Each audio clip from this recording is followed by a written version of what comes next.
पकड़ लो हाथ रघुराई, नहीं तो डूब जाएंगे। पकड़ लो हाथ रघुराई, नहीं तो डूब जाएंगे। जय श्री राम। भक्तजनों, आज से वाल्मीकि रामायण आपके इस चैनल पे शुरू की जा रही है। उम्मीद करती हूँ एकाग्र मन से आप इस कथा से अंतिम कथा तक बने रहेंगे और इस रामायण के हर पाठ का लाभ उठाएंगे। तो बिना किसी बात की देरी करते हुए हम आज की कथा को शुरू करते हैं। जय श्री राम। कौशल प्रदेश, जिसकी स्थापना वैवस्वत मनु ने की थी, पवित्र सरयू नदी के तट पर स्थित है। सुंदर एवं समृद्ध अयोध्या नगरी इस प्रदेश की राजधानी है।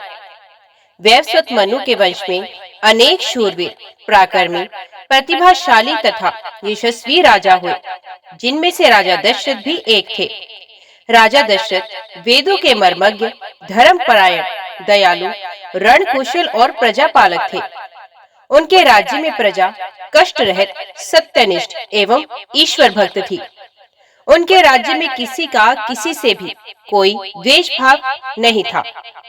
एक दिन दर्पण में अपने कृष्ण वर्ण केशों के मध्य एक श्वेत रंग के केश को देखकर महाराज दशरथ विचार करने लगे कि अब मेरे यौवन के दिनों का अंत निकट है और अब तक मैं निसंतान हूँ। मेरा वंश आगे कैसे बढ़ेगा तथा किसी उत्तराधिकारी के अभाव में राज्य का क्या होगा। इस प्रकार विचार करके उन्होंने पुत्र प्राप्ति हेतु पुत्रयेष्टि यज्ञ करने का संकल्प किया। अपने कुल गुरु वशिष्ठ जी को बुलाकर उन्होंने अपना मंतव्य बताया तथा यज्ञ के लिए उचित विधान बताने की प्रार्थना की। उनके विचारों को उचित तथा युक्ति युक्त जानकर गुरु वशिष्ठ जी बोले, हे राजन, पुत्रयेष्टि यज्ञ करने से अवश्य ही आपकी मनोकामना पूर्ण होगी, ऐसा मेरा विश्वास है। अतः आप शीघ्र अश्वमेघ यज्ञ करने तथा इसके लिए एक सुंदर श्यामकरण अश्व छोड़ने की व्यवस्था करें। गुरु वशिष्ठ की मंत्रणा के अनुसार शीघ्र ही महाराज दशरथ ने सरयू नदी के उत्तरी तट पर सुसज्जित एवं अत्यंत मनोरम यज्ञशाला का निर्माण करवाया तथा मंत्रियों और सेवकों को सारी व्यवस्था करने की आज्ञा देकर महाराज दशरथ ने रनिवास में जाकर अपनी तीनों रानियों कौशल्या, कैकेयी और सुमित्रा को ये शुभ समाचार सुनाया। महाराज के वचनों को सुनकर सभी रानियां प्रसन्न हो गईं। मंत्रीगणों तथा सेवकों ने महाराज की आज्ञा अनुसार श्यामकर्ण घोड़ा चतुरंगिणी सेना के साथ छुड़वा दिया। महाराज दशरथ ने देश देशांतर के मनस्वी, तपस्वी, विद्वान, ऋषि मुनियों तथा वेदविज्ञ प्रकांड पंडितों को यज्ञ संपन्न कराने के लिए बुलावा भेजा। निश्चित समय आने पर समस्त अभ्यागतों के साथ महाराज दशरथ अपने गुरु वशिष्ठ जी तथा अपने परम मित्र अंग देश के अधिपति लोहपाद के जमाता रिंग ऋषि को लेकर यज्ञ मंडप में पधारे। इस प्रकार महान यज्ञ का विधिवत शुभ आरंभ किया गया। संपूर्ण वातावरण वेदों की ऋचाओं के उच्च स्वर में पाठ से गूंजने तथा समिधा की सुगंध से महकने लगा। समस्त पंडितों, ब्राह्मणों, ऋषियों आदि को यथोचित धन धान्य, गो आदि भेंट करके सादर विदा करने के साथ यज्ञ की समाप्ति हुई।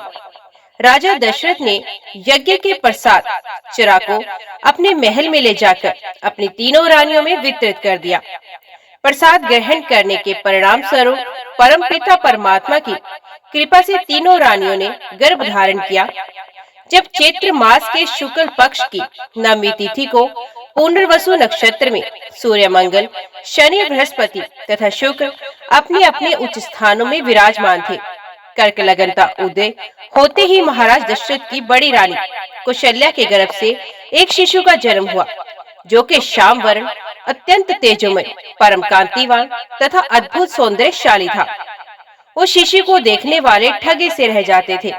इसके पश्चात शुभ नक्षत्रों और शुभ घड़ी में महारानी कैकेयी के एक तथा तीसरी रानी सुमित्रा के 2 तेजस्वी पुत्रों का जन्म हुआ।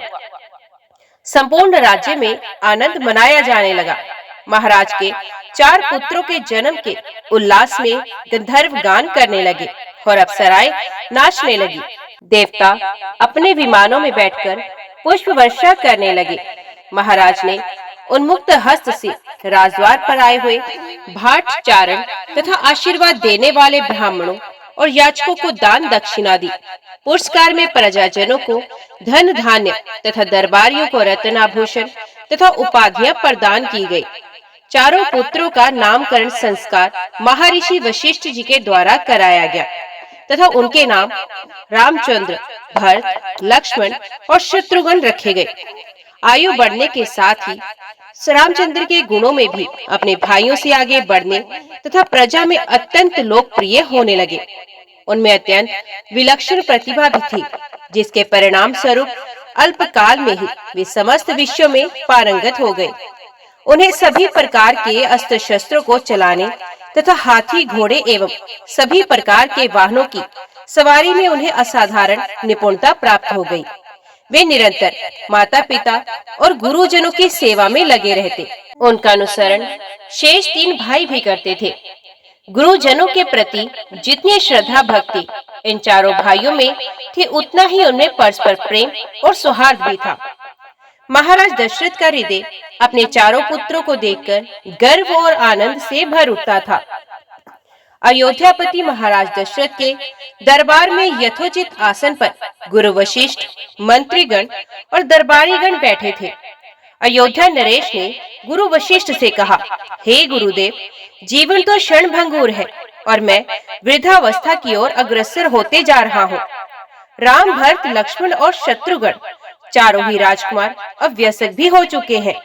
मेरी इच्छा है कि इस शरीर को त्यागने के पहले राजकुमारों का विवाह देख लूं। अतः आपसे निवेदन है कि इन राजकुमारों के लिए योग्य कन्याओं की खोज कराएं। महाराज दशरथ की बात पूरी होते ही द्वारपाल ने ऋषि विश्वामित्र के आगमन की सूचना दी।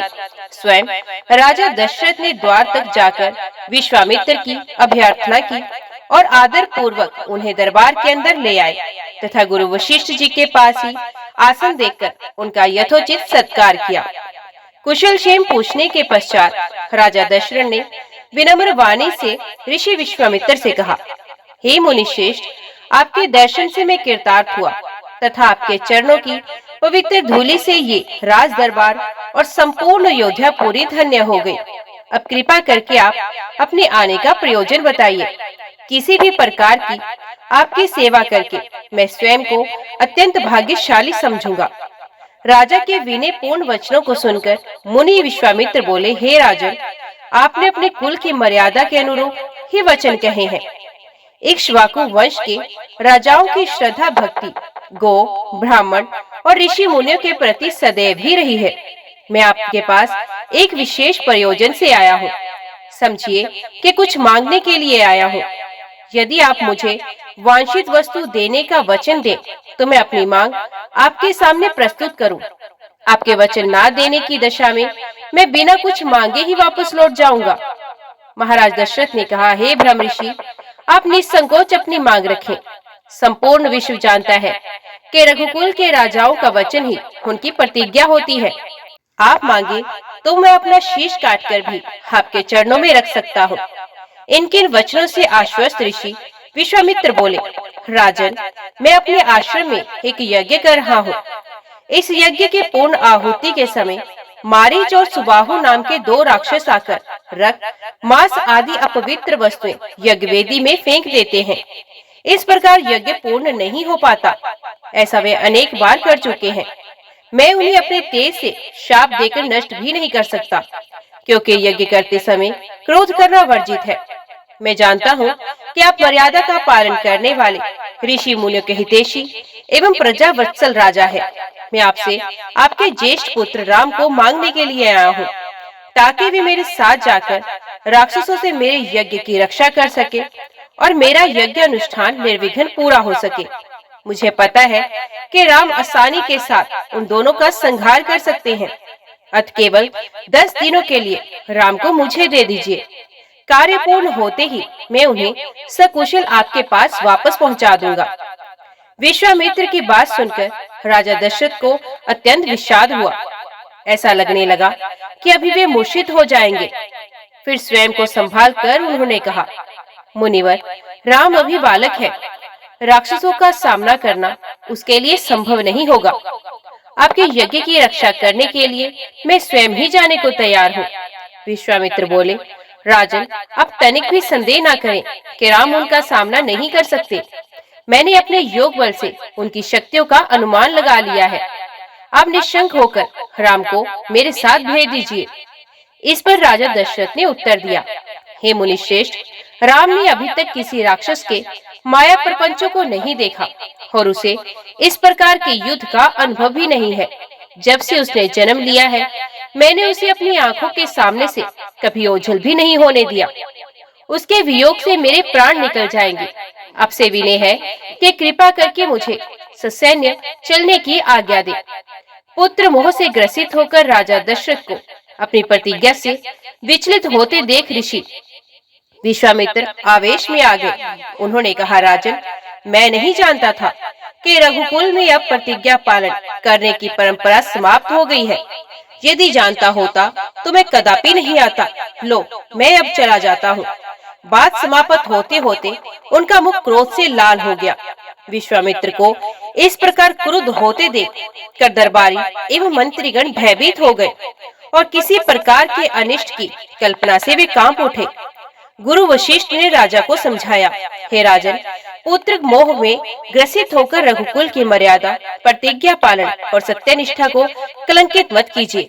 मैं आपको परामर्श देता हूँ कि आप राम के बालक होने की बात को भूलकर एवं निश्चंक होकर राम को मुनिराज के साथ भेज दीजिए।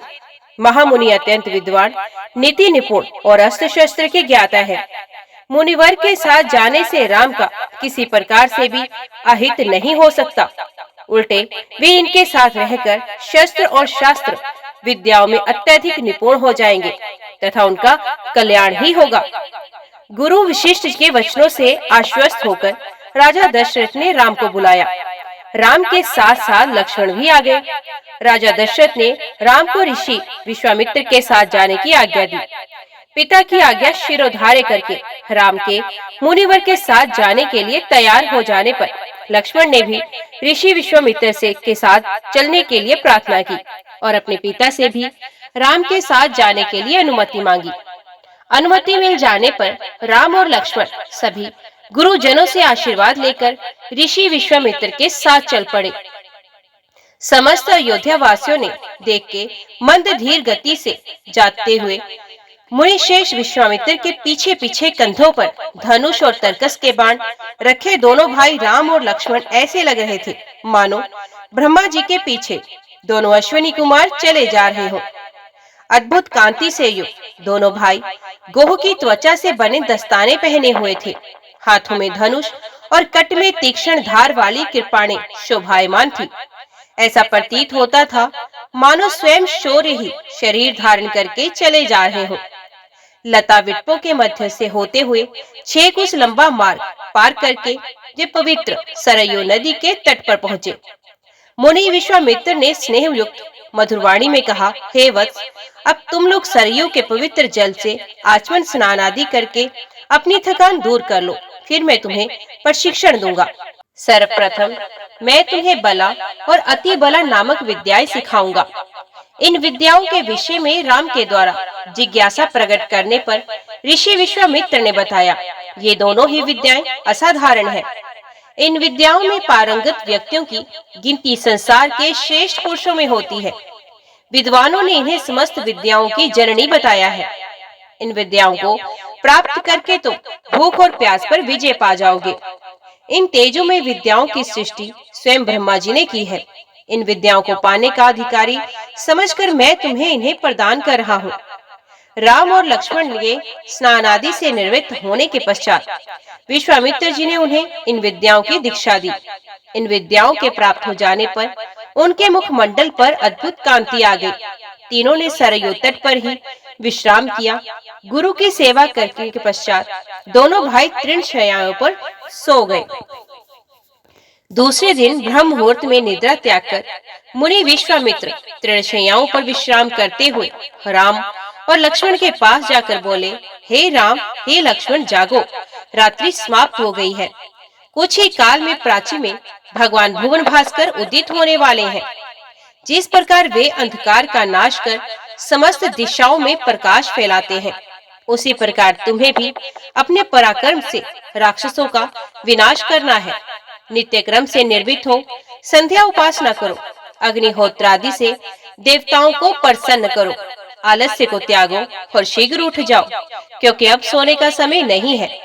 गुरु की आज्ञा प्राप्त होते ही दोनों भाइयों ने छया त्याग दिया और नित्य क्रम एवं स्नान ध्यान आदि से निर्वित होकर मुनिवर के साथ गंगा तट की ओर चल दिए। वे गंगा और सरयू के संगम, जहाँ पर ऋषि मुनियों तथा तपस्वियों के शांत व सुंदर आश्रम बने हुए थे, पर पहुंचे। एक अत्यधिक सुंदर आश्रम को देखकर रामचंद्र ने गुरु विश्वामित्र से पूछा, हे गुरुवर, ये परम रमणीक आश्रम किन महर्षि का निवास स्थान है? राम के प्रश्न के उत्तर में ऋषि विश्वामित्र ने बताया, हे राम, ये एक विशेष आश्रम है। पूर्व काल में कैलाशपति महादेव ने यहाँ घोर तपस्या की थी। संपूर्ण विश्व उनकी तपस्या को देखकर विचलित हो गया था। उनकी तपस्या से देवराज इंद्र भी भयभीत हो गए और उन्होंने शंकर जी के तप को भंग करने का निश्चय किया। इस कार्य के लिए उन्होंने कामदेव को नियुक्त किया। भगवान शिव पर कामदेव ने एक के बाद एक कई बाण छोड़े, जिससे उनकी तपस्या में बाधा पड़ी। क्रुद्ध होकर महादेव ने अपना तीसरा नेत्र खोल दिया। उस तीसरे नेत्र की तेजोमयी ज्वाला से जलकर कामदेव भस्म हो गए। देवता होने के कारण कामदेव की मृत्यु नहीं हुई, केवल शरीर ही नष्ट हुआ। इस प्रकार अंग नष्ट हो जाने के कारण उसका नाम अनंग हो गया और स्थान का नाम अंग देश पड़ गया। ये भगवान शिव का आश्रम है, किंतु भगवान शिव के द्वारा यहाँ पर कामदेव को भस्म कर देने के कारण इसे कामदेव का आश्रम भी कहते हैं। गुरु विश्वामित्र की आदेश अनुसार सभी ने वहीं रात्रि विश्राम करने का निश्चय किया। राम और लक्ष्मण दोनों भाइयों ने वन से कंदमूल फल लाकर मुनिवर को समर्पित किए और गुरु के साथ दोनों भाइयों ने प्रसाद ग्रहण किया। तत्पश्चात स्नान, संध्या उपासना आदि से निर्वित होकर राम और लक्ष्मण गुरु विश्वामित्र से अनेक प्रकार की कथाएं तथा धार्मिक प्रवचन सुनते रहे। अंत में गुरु की यथोचित सेवा करने के पश्चात आज्ञा पाकर वे परम पवित्र गायत्री मंत्र का जाप करते हुए तृणशय्याओं पर जाकर विश्राम करने लगे। प्रातःकाल स्नान, संध्या उपासना आदि कार्यों से निवृत्त होकर राम और लक्ष्मण गुरु विश्वामित्र के साथ सरिता तट पर पहुंचे। एक वनवासी मुनि ने विश्वामित्र के साथ दो सुकुमार बालकों को देखा तथा उनका परिचय प्राप्त करके वे एक छोटी सी सुंदर नौका लेके आए और विश्वामित्र से बोले, हे मुनिराज, आप इन राजकुमारों के साथ इस नौका पर बैठकर सरिता पार कर लीजिए। विश्वामित्र जी ने उस मुनि को धन्यवाद दिया और राम तथा लक्ष्मण के साथ नौका पर सवार हो गए। इस प्रकार वे सागर से मिलने की आतुरता में कल कल नाद के साथ दौड़ती जा रही है, उस नदी को पार कर गए। नदी के उस पार एक भयानक वन था। उस वन को देखकर राम बोले, गुरुदेव, ये वन तो बड़ा भयंकर है। सभी ओर से सिंह, व्याघ्र आदि हिंसक पशुओं के दहाड़ने की और हाथियों के चिंघाड़ने की ध्वनि आ रही है। जंगली सुअर, भालू, वन भैंसे आदि वन्य प्राणी भ्रमण करते दृष्टिगत हो रहे हैं। वृक्षों की सघनता के कारण सूर्य का प्रकाश इस वन के भीतर घुसने का साहस नहीं कर पा रहा और इसी कारणवश चारों ओर अंधकार हो रहा है। इस अति दुर्गम वन का क्या नाम है? राम के इस प्रश्न का उत्तर विश्वामित्र ने इस प्रकार दिया, हे राघव, पूर्व काल में स्थान में वन न होकर मलदा और वरु नाम के दो बड़े समृद्ध राज्य हुआ करते थे। दोनों ही राज्य ऊंची ऊंची टालिकाओं, वीथिकाओं तथा सुंदर पथों से सुशोभित थे तथा धन धान्य और समृद्धि से परिपूर्ण थे। दूर दूर के व्यापारी यहाँ पर व्यापार करने आया करते थे, किंतु ताड़का नामक एक यक्ष कन्या ने उन दोनों राज्यों का विनाश कर दिया। ऋषि विश्वामित्र ने आगे बताया, ताड़का कोई साधारण स्त्री ना होकर सुंद नाम के राक्षस की पत्नी और मारीच नामक राक्षस की माता है। उसके शरीर में 1000 हाथियों के बराबर बल है और वे अत्यंत पराक्रमी और शक्तिशाली है। इस प्रदेश को नष्ट करने के पश्चात ताड़का ने अपने पुत्र मारीच के साथ मिलकर यहाँ के समस्त निवासियों को मारकर खा डाला। अब उनके भय से यहाँ 2-2 कोस दूर तक किसी मनुष्य की परछाई भी दिखाई नहीं देती। भूलवश यदि कोई यहाँ आ भी जाए तो जीवित नहीं लौट पाता। उसी ताड़का का संहार करने के लिए ही मैं तुम्हें यहाँ लाया हूँ। राम ने आश्चर्य से पूछा, गुरुदेव, स्त्रियां तो कोमल और दुर्बल होती हैं, फिर ताड़का में 1000 हाथियों का बल कैसे आ गया? ऐसा प्रतीत होता है कि अवश्य कुछ न कुछ रहस्य है। विश्वामित्र बोले, वत्स, तुम्हारा कथन सत्य है और वास्तव में इसके पीछे एक रहस्य भी है। सुकेतु नाम का एक अत्यंत बलवान यक्ष था। वे संतानहीन था। संतान प्राप्ति के उद्देश्य से उसने ब्रह्मा जी की कठोर तपस्या की। उसकी तपस्या से प्रसन्न होकर ब्रह्मा जी ने उसे संतान होने का वरदान दे दिया। परिणाम स्वरूप ताड़का का जन्म हुआ। सुकेतु के द्वारा ताड़का के अत्यंत बली होने का वर मांगने पर ब्रह्मा जी ने उसके शरीर में 1000 हाथियों का बल दे दिया। विवाह योग्य आयु होने पर सुकेतु ने ताड़का का विवाह सुंद नामक राक्षस से कर दिया और उससे मारीच का जन्म हुआ। मारीच भी अपनी माता के समान बलवान और पराक्रमी था। वे सुंद राक्षस का पुत्र होकर भी स्वयं राक्षस नहीं था, किंतु बाल्यकाल में वे बहुत उपद्रवी था। ऋषि मुनियों को अकारण कष्ट दिया करता था। उसके उपद्रवों से त्रस्त होकर एक दिन अगस्त्य मुनि ने उसे राक्षस हो जाने का शाप दे दिया। अपने पुत्र के राक्षस गति प्राप्त हो जाने से सुंद अत्यंत क्रोधित हो गया और अगस्त्य ऋषि को मारने दौड़ा। इस पर अगस्त्य ऋषि ने शाप देकर सुंद को तत्काल भस्म कर दिया। अपने पति की मृत्यु का बदला लेने के लिए ताड़का भी अगस्त्य ऋषि पर झपटी। इस पर अगस्त्य ऋषि ने शाप देकर ताड़का के सौंदर्य को नष्ट कर दिया और वे अत्यंत कुरूप हो गई। अपनी कुरूपता को देखकर और अपने पति की मृत्यु का बदला लेने के लिए ताड़का ने अगस्त्य मुनि के आश्रम को नष्ट करने का संकल्प किया। अतः हे राम, मैं तुम्हें आज्ञा देता हूँ कि तुम ताड़का का वध करो। तुम्हारे अतिरिक्त इसका वध कोई भी नहीं कर सकता। अपने मन से ये विचार निकाल दो कि ये स्त्री है और स्त्री का वध मैं कैसे करूं? स्त्री के रूप में ये एक घोर पाप है और पाप को नष्ट करने में कोई पाप नहीं। समस्त संशय को त्याग कर मेरी आज्ञा से तुम इस पापनी का संहार कर दो। राम ने कहा, गुरुदेव, आपकी आज्ञा मुझे शिरोधार्य है। समस्त मानवों के कल्याण के लिए मैं अवश्य ही ताड़का का वध करूंगा। इतना कहकर राम ने अपने धनुष पर बाण रखकर उसके प्रत्यंचा को कान तक खींचकर भयंकर टंकार किया। टंकार से उत्पन्न ध्वनि से समस्त वन प्रांत गुंजायमान हो उठा। वन्य प्राणी भयभीत होकर इधर उधर भागने लगे। इस प्रकार की अप्रत्याशित खलबली मची देखकर ताड़का क्रोध से भर उठी।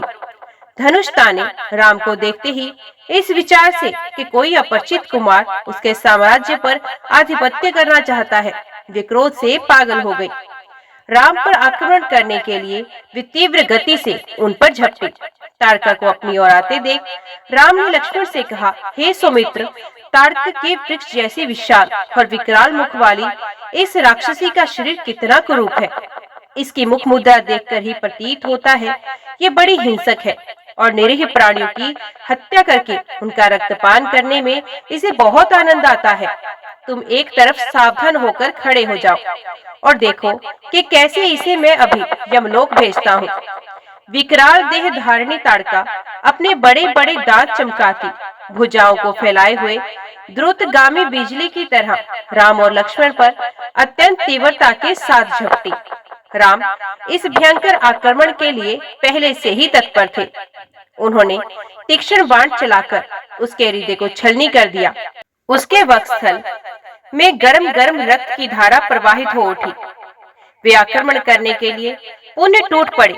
इससे पूर्व ही राम ने एक और बाण चला दिया जो सीधे उसके वक्ष में जाकर लगा। वे पीड़ा से चीखती हुई चक्कर खाकर भूमि पर गिर पड़ी और अगले ही क्षण उसके प्राण पखेरु उड़ गए। राम के शरण कौशल और ताड़का की मृत्यु से ऋषि विश्वामित्र अत्यंत प्रसन्न हुए। उनके मुख से रामचंद्र के लिए आशीर्वचन निकलने लगे। गुरु की आज्ञा से वहीं पर सभी ने रात्रि व्यतीत की। प्रातःकाल उन्होंने देखा कि ताड़का के आतंक से मुक्ति पा जाने के कारण उस वन की भयंकरता और विकरालता समाप्त हो चुकी है। कुछ समय तक उस वन की शोभा निहारने के उपरांत स्नान पूजा से निवृत्त होकर वे महर्षि विश्वामित्र के आश्रम की ओर चल पड़े। मार्ग में एक सुरमय सरोवर दृष्टिगत हुआ। सरोवर के तट पर रुककर विश्वामित्र ने कहा, हे राम, ताड़का का वध करके तुमने बहुत बड़ा मानव कल्याण का कार्य किया है। मैं तुम्हारे इस कार्य, पराक्रम एवं चातुर्य से अत्यधिक प्रसन्न हूँ। मैं तुम्हें आज कुछ ऐसे दुर्लभ अस्त्र प्रदान करता हूँ जिनकी सहायता से तुम दुर्दमनीय देवताओं, राक्षसों, यक्षों, नाग आदि को भी परास्त कर सकोगे। ये दंड चक्र, धर्म चक्र, काल चक्र और इंद्र चक्र नामक अस्त्र है। इन्हें तुम धारण करो। इनके धारण करने के पश्चात तुम किसी भी शत्रु को परास्त करने का सामर्थ्य प्राप्त कर लोगे। इनके अतिरिक्त मैं तुम्हें विद्युत निर्मित वज्रास्त्र, शिवजी का शूल, ब्रह्मशीर, ऐशिक और समस्त अस्त्रों से अधिक शक्तिशाली ब्रह्मास्त्र देता हूँ। इन्हें पाकर तुम तीनों लोकों में सर्वाधिक शक्ति संपन्न हो जाओगे। मैं तुम्हारी वीरता से इतना अधिक प्रसन्न हूँ कि तुम्हें प्रचंड मौत की व शिखर नाम की गदाएं प्रदान करते हुए मुझे अत्यंत हर्ष हो रहा है। मैं तुम्हें सुखी और गीली दोनों ही प्रकार की अश्नि व पिनाक के साथ ही साथ नारायण अस्त्र, आग्नेयास्त्र, वायु अस्त्र, हैश्रास्त्र एवं क्रोंच अस्त्र भी तुम्हें प्रदान करता हूँ। अस्त्रों के अतिरिक्त मैं तुम्हें कुछ पाश भी देता हूँ, जिनमें धर्म पाश, काल पाश एवं वरुण पाश मुख्य है। इनके पाशों के द्वारा तुम अत्यंत फुर्तीले शत्रु को भी बांधकर निष्क्रिय बनाने में समर्थ हो जाओगे। राम, कुछ अस्त्र ऐसे हैं जिनका प्रयोग असुर लोग करते हैं। नीति कहती है कि शत्रु को उनके ही शस्त्र अस्त्रों से मारना चाहिए। इसलिए मैं तुम्हें असुरों के द्वारा प्रयोग किए जाने वाले कंकाल, मूसल, घोर कपाल और किंकड़ी नामक अस्त्र भी देता हूँ। कुछ अस्त्र का प्रयोग विद्याधर करते हैं। उनमें प्रधान अस्त्र है खड्ग, मोहन, प्रस्वापन, प्रशमन, सौम्य, वर्षण, संतापन, विलापन, मादनास्त्र, गंधर्वास्त्र, मानवास्त्र, पेशाशास्त्र, तामस और अद्वितीय सोमनास्त्र। इन सभी अस्त्रों को भी मैं तुम्हें देता हूँ। ये मौसलास्त्र, सत्यास्त्र, अस्त्रों का मायामी अस्त्र और भगवान सूर्य का प्रभास्त्र, जिन्हें दिखाने मात्र से शत्रु निस्तेज होकर नष्ट हो जाते हैं। इन्हें भी तुम ग्रहण करो। अब इन अस्त्रों को देखो। ये कुछ विशेष प्रकार के अस्त्र हैं। ये सोम देवता द्वारा प्रयोग किए जाने वाले शीशर एवं दारुण नाम के अस्त्र हैं। शीशर के प्रयोग से शत्रु शीत से अकड़कर और दारुण के प्रयोग से शत्रु गर्मी से व्याकुल होकर मूर्छित हो जाते हैं। हे वीर श्रेष्ठ, तुम इन अनुपम शक्ति वाले, शत्रु का मान मर्दन करने वाले और समस्त मनोकामनाओं को पूर्ण कराने वाले अस्त्रों को धारण करो। इतना कहकर महामुनि ने संपूर्ण अस्त्रों को, जो देवताओं को भी दुर्लभ है, बड़े स्नेह के साथ राम को प्रदान कर दिया। उन अस्त्रों को पाकर राम अत्यंत प्रसन्न हुए और उन्होंने श्रद्धा के साथ गुरु के चरणों में प्रणाम किया और कहा, गुरुदेव, आपकी इस कृपा से मैं कृतार्थ हो गया। अब देवता, दैत्य, राक्षस, यक्ष आदि कोई भी मुझे परास्त नहीं कर सकता। मनुष्य की तो खैर बात ही क्या, किंतु मुनिवर, इसी प्रकार के अस्त्र गंधर्वों, देवताओं, राक्षसों आदि के पास भी होंगे और उनका प्रयोग वे मुझ पर भी कर सकते हैं। कृपा करके उनसे बचने के उपाय भी मुझे बताइए। इसके अतिरिक्त ऐसा भी उपाय बताएं जिससे इन अस्त्रों को छोड़ने के पश्चात अपना कार्य करके ये अस्त्र पुण्य मेरे पास वापस आ जाए। राम के इस प्रकार कहने पर विश्वामित्र बोले, राघव, शत्रु के अस्त्रों को मार्ग में ही काट कर नष्ट करने वाले इन सत्यवान, सत्य कीर्ति, प्रतिहार, पराणमुख, अवान्मुख, लक्ष्य, उपलक्ष्य आदि इन अस्त्रों को भी तुम ग्रहण करो। इन अस्त्रों को देने के बाद गुरु विश्वामित्र ने राम को वे विधियां भी बताई जिनके द्वारा प्रयोग किए हुए अस्त्र वापस आ जाते हैं। चलते चलते वे वन के अंधकार से निकलकर ऐसे स्थान पर पहुंचे जो भगवान भास्कर के दिव्य प्रकाश से आलोकित हो रहा था और सामने नाना प्रकार के सुंदर वृक्ष, मनोरम उपत्य एवं मनोमुग्धकारी दृश्य दिखाई दे रहे थे। रामचंद्र ने विश्वामित्र से पूछा, हे मुनिराज, सामने पर्वत के सुंदर उपत्यकाओं में हरे हरे वृक्षों की जो लुभावनी पंक्तियां दृष्टिगत हो रही हैं, उनके पीछे ऐसा प्रतीत होता है जैसे कोई आश्रम है। क्या वास्तव में ऐसा ही है? या मेरी कल्पना मात्र है। वहां सुंदर सुंदर मधुर भाषी पक्षियों के झुंड भी दिखाई दे रहे हैं, जिससे प्रतीत होता है कि मेरी कल्पना निराधार नहीं है। जय श्री राम। आज की वीडियो में इतना ही। उम्मीद करती हूँ वीडियो आपको पसंद आई होगी। वीडियो पसंद आई हो तो वीडियो को लाइक और चैनल को सब्सक्राइब जरूर कीजिएगा। जय श्री राम लिखकर कमेंट बॉक्स में अपनी हाजिरी और अपने सुझाव देना ना भूलिएगा। तो मिलते हैं अगली कथा अगले अध्याय के साथ। तब तक के लिए देखते व सुनते रहिए। जय मां कंजक, जय माता दी।